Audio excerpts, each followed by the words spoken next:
This is Shadea. This is Shadesh. Welcome to the online Bible study brought to you by Grace TV. Here we serve bite-sized spiritual meals through SoulFoood1st. Please like and follow the Grace TV Facebook page. And please subscribe to the Grace TV YouTube channel. We hope you are ready. Please stand by. Season 3 of SoulFoood1st is about to be served!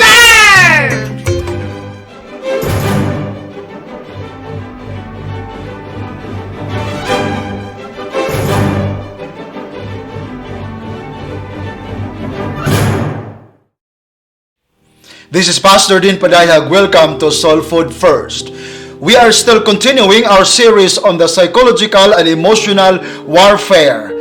If you have not watched our videos last week, especially on Thursday and Friday, and this topic about depression interests you, we encourage you to go back and watch those videos also. They might be beneficial to you. Thank you very much in advance. Last week, we started talking about depression. We learned that depression is a prolonged emotional disorder that is affecting an individual's outlook and mood. It is characterized by many symptoms or manifestations. For example, deep sadness or emptiness, loss of interest or pleasures in usual activities, sleep disturbances, weight, appetite disturbances, feelings of guilt, self-reproach, or feelings of worthlessness, and feelings of fatigue or loss of energy, and thoughts of death or suicide, to name a few. Some of the causes of depression are, for example, nutrient deficiency or drug excess or drug addictions, low blood sugar, hormonal imbalance, allergies, toxins and metals, medical conditions, abuses, natural light deprivation, psychological factors like poor thought processing, and spiritual factors, among others. We learned that millions and millions of people are affected with depression each year, regardless of ethnicity, age, religion, and status in life.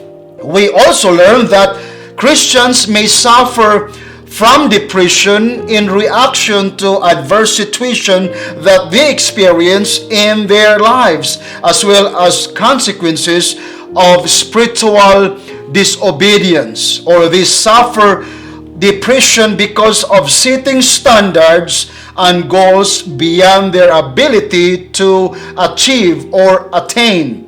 Now, as we continue, let's talk about some of the remedies that will alleviate depression. Now, the first thing that we must understand is that while depression may start as an emotional and psychological condition, it can complicate into some chemical and physical issues like increase of stress hormone levels or hypertensions, headaches, and other health complications because of this emotional breakdown. Now, we suggest that if you feel you have depression, it is best for you to consult the experts about this situation before it escalates, I should say, especially if you have the worst kind. Now, remember that depression is curable, and there are many people that can help your situation, and there is hope in whatever you are going through.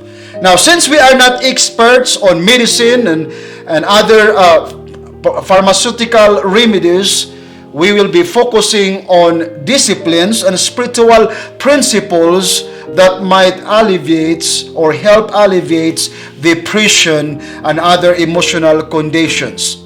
Number 1, change of lifestyle. Letter A, have enough and quality sleep. Now, sleep is a God-given remedy and nature's powerful way of healing and fixing our bodies. We are well aware of that. That's why we need to sleep. When we are sleeping, our bodies, our body parts, including our brain, are recuperating. And it needs a lot of hours to do some fixing. We need to sleep more, not just 2 hours. The problem these days is that there are too much of movies, TV programs, and there's a lot of gadgets that we are spending too much time to, and so we tend to sleep extremely late, and because of our work we are forced to wake up earlier, and so this is resulting to very short time of sleep, and our bodies have no enough time to detoxify, to refresh, as well as to recover. Now, studies shows that sleep deprivation can have adverse effects or effects. It can create difficulty with focus, and it can affect our memory. Irregular sleep can increase stress levels as well as contribute to being impatient and moodiness, and it can also increase hormonal imbalance, to name a few. And these are contributing factors to depression. And the letter B, eat and drink healthy. It has been said, we are what we eat. We are responsible in what we put in our bodies. But many times we don't really care much, isn't it? Until we feel that bad consequences of what we are eating, like we are gaining weight or we are losing weight, or we are getting allergies and other health issues because of our food intake. Now, health experts say it is good to increase our consumption of fiber-rich plants food, like fruits, vegetables, grains, nuts, seeds, and so on and so forth. We know what's healthy for our body. And then we have to drink enough water to rehydrate ourselves. We have to avoid also alcohol and other sugary and stimulant drinks. And then letter C, we have to do regular exercise.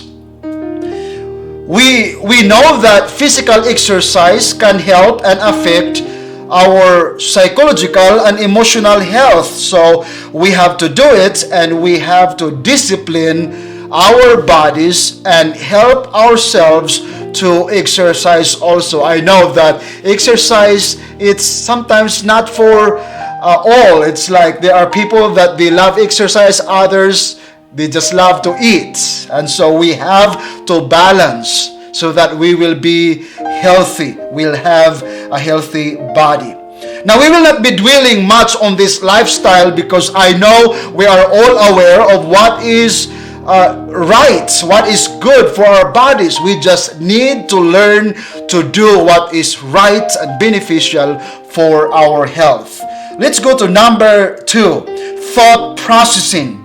The Bible tells us that it is important to control or to take captive of our thoughts and our minds. It is very clear in 2 Corinthians chapter 10, verse 5. The Bible says, casting down arguments and every high thing that exalts itself against the knowledge of God, bringing every thought into captivity to the obedience of Christ. Obviously, also to what is good and what is godly. We have to control our thoughts, our minds. Now, there is no doubt that our thinking process has a profound effect upon our mental well-being. Letter A, we have to think positively and move on forward. We know that some people had a very dark, complicated, destructive, and negative past. Many of them are still unresolved, untreated until this very time. So, until now, they are imprisoned and captured by their past. The Bible encourages us, however, in Philippians chapter 3, verses 13 through 14, to forget those things which are behind and focus on reaching forth those things which are ahead. Again, we have to remember what the Bible says in Philippians chapter 3, verses 13 through 14, that we must forget those things that are behind, and then we have to focus on things that are ahead. This is a very powerful discipline and principle that we must observe and practice daily. Letter B, learn to control your reaction to disappointing situations. We must do this. We must learn to control how we react to the situations that are confronting us every day. Negative thinking, disappointing situations, and discontented thoughts are realities and are happening every day in our lives. However, we must know how to focus our minds on positive, wonderful, good, and godly things in our lives. This is a discipline that we must do. In Philippians chapter 4, verse 8, Apostle Paul says, "Finally, brethren, whatever things are true, whatever things are noble, whatever things are just, whatever things are pure, whatever things are lovely, whatever things are of good report, if there is any virtue, and if there is anything praiseworthy, meditate on these things." It is imperative. It is a command that must be responded with obedience. We should meditate on these things. What are these things? Good things, true, noble, just, pure, lovely, good report, virtuous type of thoughts and things that are beneficial for our psychological and emotional health. Beloved, tune in tomorrow as we continue with this topic about depression. Thank you very much for watching. Enjoy your soul food.